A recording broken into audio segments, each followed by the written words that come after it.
A day after the mortal remains of the Chief of Defence Staff, General Bipin Rawat, was brought back to the national capital, the mortal remains of General Rawat and his wife Madhulika Rawat will be kept at the CDS's residence in Delhi for everyone to come and pay their last respects. The remains will be kept at the Chief of Defence Staff's residence in the national capital from 11 a.m. right up till 12:30 in the afternoon. Civil dignitaries, citizens will be allowed to come and pay homage to the fallen soldier. From 12:30 this afternoon till 1:30, military personnel will be allowed to pay their tributes. Following that, the final journey of General Rawat will begin from his residence to the Brar Square crematorium at 2 p.m.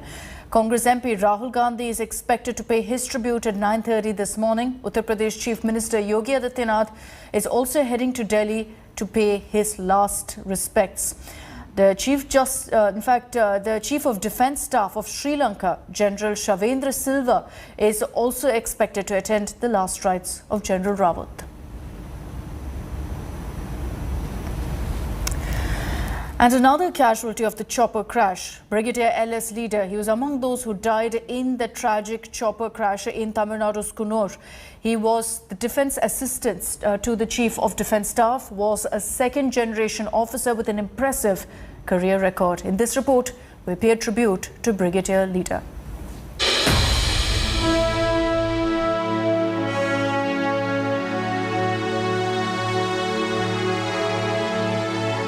The untimely death of the 13 brave hearts in the chopper crash in Tamil Nadu has left a gaping void in the hearts of 1 billion Indians. Among those who died in the tragic accident was Brigadier Lakhwinder Singh Liddar,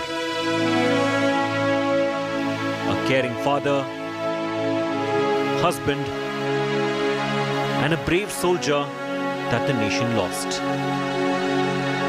Brigadier Liddar had an illustrious and impressive career in the armed forces.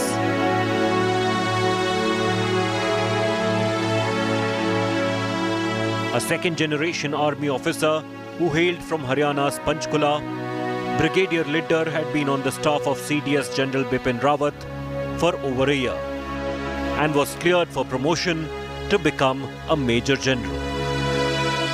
An alumnus of the National Defence College, he was commissioned to the Jammu and Kashmir Rifles after passing out from the Indian Military Academy in 1990. He served as the adjutant of the 2nd Jammu and Kashmir Rifles between 1992 and 1999 for counter-insurgency operations in the Kashmir Valley, which wiped out 250 terrorists. Then a Major, Liddar was awarded the Sena Medal, the Chief of Army Staff Commendation Card and the General Officer Commanding-in-Chief's Commendation Card for his exceptional valor and bravery during the 3-year tenure. Brigadier Liddar also served along the line of actual control in the northeast and commanded a brigade on the border in the northern sector. The Brigadier is survived by his wife and 16-year-old daughter Ashna. Ashna's book of poems was published just last month. Lieutenant General Liddar is remembered by his neighbors and friends fondly. उसकी जो personality थी, हंसमुख, मिलनसार और बहुत ही अच्छे nature का था। मेरे छोटे भाई का फ्रेंड है, मेरा ब्रदर छोटा है, वो भी ब्रिगेडियर है आर्मी में, और काफ़ी जब से आर्मी ज्वाइन की इसने, रहे तो बाहर ही हैं ज़्यादा, और जब भी छुट्टी आते थे साल में 2-3 बार, जब भी आना 2 दिन के लिए, 1 दिन के लिए भी आना, तो यहाँ सबको मिल के जाते थे, बिना मिले कभी भी वापस नहीं गए और अच्छे मिलनसार थे। BJP leader Rajyavardhan Rathore was Lieutenant General Liddar's NDA batchmate. The former Union Minister mourned the death of his NDA batchmate, saying they fought terrorists together in Kashmir.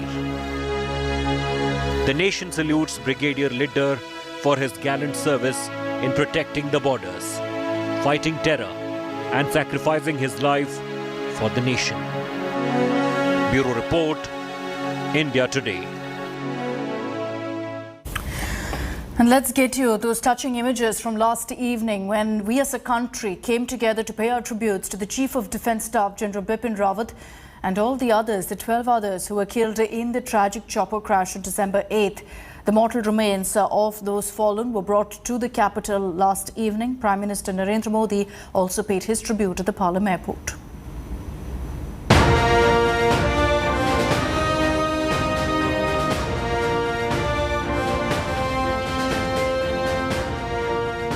These images break a billion hearts.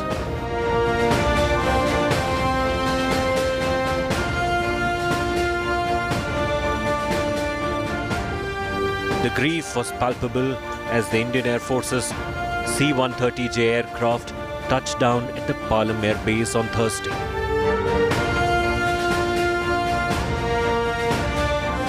A sense of loss gripped the entire nation.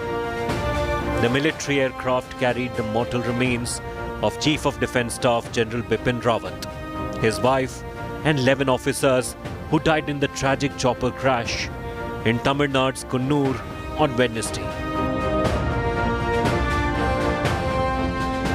With full state honours, their remains draped in tricolour, nation paid Shraddhanjali to the braves. It was a somber ceremony that was attended by the top brass of the government and military. Prime Minister Narendra Modi paid a floral tribute to each and every fallen soldier.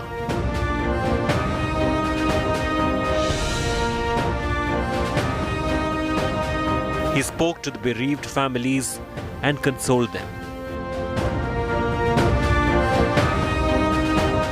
Defence Minister Rajnath Singh also spoke to the families of the deceased and sympathised with them.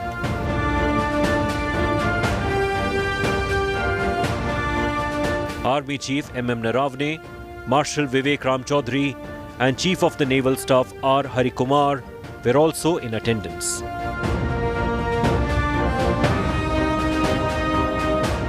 For the families, the loss is tremendous. Many broke down, in tears, yet resolute, shattered, yet graceful.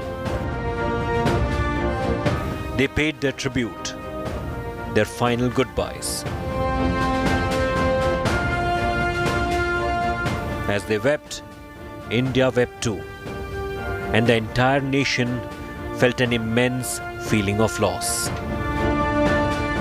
With Mohit Sharma in Delhi, Bureau Report, India Today.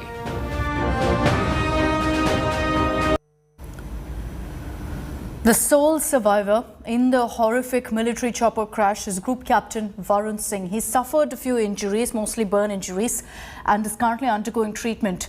Group Captain Varun Singh has been shifted to the Air Force Command Hospital for further treatment in Bengaluru. He was previously in the military hospital in Wellington. We at India Today join an entire nation to pray for his speedy recovery.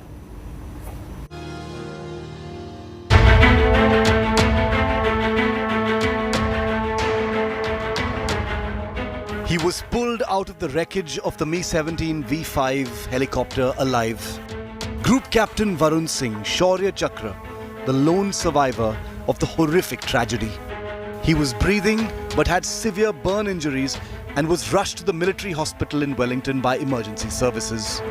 Group Captain Varun, directing staff at the Defence Services Staff College in Wellington, was escorting the Chief of Defence Staff, General Bipin Rawat, and his entourage to the Staff College, where he was to deliver a lecture. Defence Minister Rajnath Singh in Parliament on Thursday gave details of Group Captain Varun's condition. Crash site से survivors को recover करने का भी प्रयास किया। उस अवशेष से जितने भी लोगों को निकाला जा सका, उन सबको यथाशीघ्र वेलिंगटन के मिलिट्री हॉस्पिटल पहुंचाया गया। कुल 14 लोगों में से 13 लोगों की मृत्यु हो गई। Group captain Varun Singh Wellington के मिलिट्री हॉस्पिटल में लाइफ सपोर्ट पर हैं और उन्हें बचाने के हर संभव प्रयास किए जा रहे हैं। Group Captain Varun is a true survivor. He was awarded the nation's third highest gallantry award the Shaurya Chakra for his amazing grit, determination and valor. In October 2020, then Wing Commander Varun was test flying a Tejas light combat aircraft on a test sortie. With deft handling of the aircraft, despite the fighter plane pitching wildly, he brought it under control, choosing not to eject, but to land the aircraft, putting his life at grave risk, but saving a valuable national asset and lives on the ground. Group Captain Varun Singh, a fighter pilot, a role model for many, was posted to the Staff College to motivate future commanders. Group Captain Varun is a second-generation officer hailing from Uttar Pradesh. 1 billion prayers are now on for his speedy and complete recovery. Bureau Report, India Today. Now, a lot of us are asking what really was the reason behind the chopper crash. Was it poor visibility? Was it some technical glitch? What led to the death of India's first Chief of Defence Staff, his wife, and also 11 others? Defence officials have retrieved the black box from the wreckage of the IAF Mi-17 chopper. Defence Minister Rajnath Singh has also informed Parliament that a tri-services inquiry has been initiated into this crash. This inquiry is being headed by Air Marshal Manvendra Singh.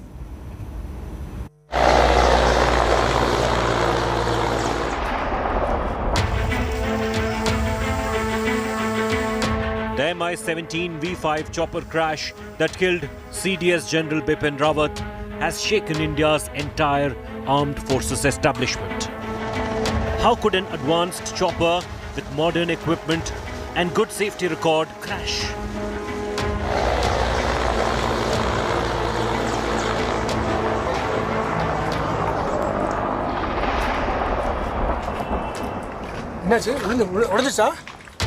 Some experts suggest bad weather could be the reason. Others fear there could have been a last-second technical snag. The video which has been shot just prior, they indicate that this helicopter has entered some kind of weather phenomena. Why? There can be two plausible explanations for that. One being, it had some emergency on board, which forced the helicopter to enter such a situation from which it could not come out. And the images subsequently on the ground, they show that the helicopter has impacted with a very high speed. So it is not something which is like the helicopter was in control while it was nearing the terrain. The answers lie in the black box, which was recovered from the dense Nilgiri forest by the search teams on Thursday. The black box has two key components, the flight data recorder and the cockpit voice recorder that will reveal what really happened in those final moments. In addition to the black box, the investigation will also bank on the lone survivor, Group Captain Varun Singh. The probe is being carried out by a tri-service team headed by Air Marshal Manvendra Singh. The high-level probe was announced by Defence Minister Rajnath Singh in Parliament. इस दुर्घटना के संबंध में Indian air force द्वारा air marshal Manvendra Singh की अध्यक्षता में एक ट्राई सर्विस इंक्वायरी के भी आदेश दे दिए गए हैं। इंक्वायरी टीम के ऑफिसर्स ने कल ही वेलिंगटन पहुंचकर अपना कार्य भी प्रारंभ कर दिया है। Wednesday's chopper crash and the loss of India's top military officer, his wife and 11 other servicemen is a horror that India is still coming to terms with. There are several questions. 1 billion Indians await the answers.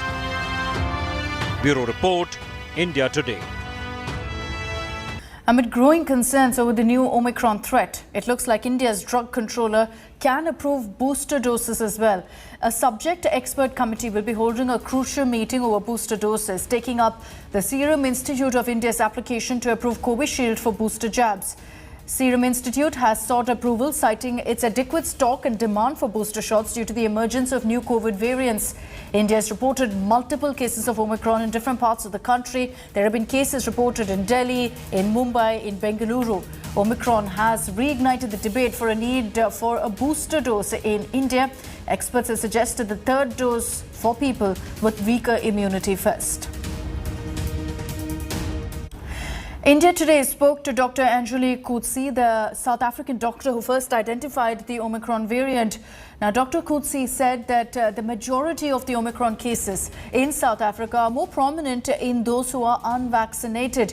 She said that there are reinfections despite the vaccine, but symptoms are extremely mild. Now, Dr. Coetzee also pushed for booster doses, particularly for vulnerable groups. She suggested that India should start giving a booster dose to healthcare workers, followed by those with weak immunity and then other high-risk groups.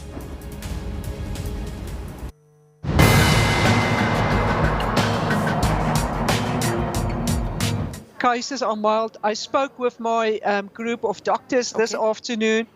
I also asked them, listen, what are you guys seeing? Is it still mild cases? And then they said exactly the same. Yes, there's a higher transmissibility, or it's quite fast spreading, but the cases are mild. We're not seeing severe ill disease patients.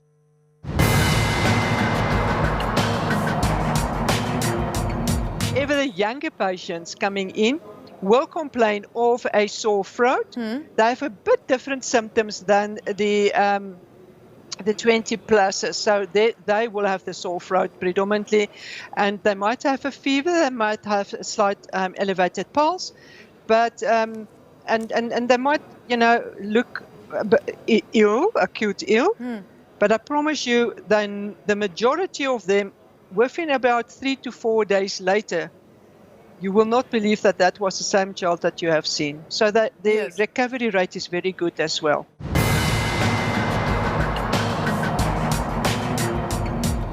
We had 73,911 people tested, and 19,800 was positive. Okay. So we've got a lot of people going to test. So the positivity rate is nice. It's 19,000. But do we see all those sick people coming into the surgeries, overflow the surgeries? No, not really. We can handle. This is not the same at primary healthcare level than Delta. Delta is a dangerous virus.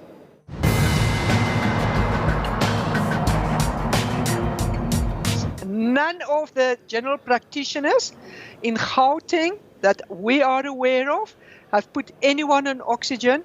We're not aware of, I know of 2 or 3 patients that has been admitted earlier, but there's already been this discharge. So mild symptoms in the end, it's just a scare because it was before we knew that it is also mild. At hospital level, that is a different picture, but at primary healthcare, where the majority of patients are being seen, it's mild.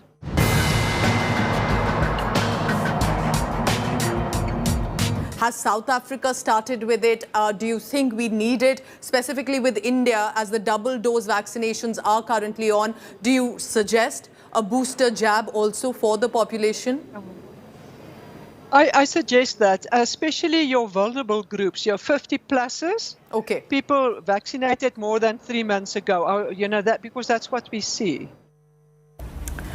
And that's all we have time for in this edition of First Up. Thank you for watching. Have a great day. Stay tuned to us here on India Today for all the top stories. I'm joining you with all the latest tributes coming in for General Rawat on the other side.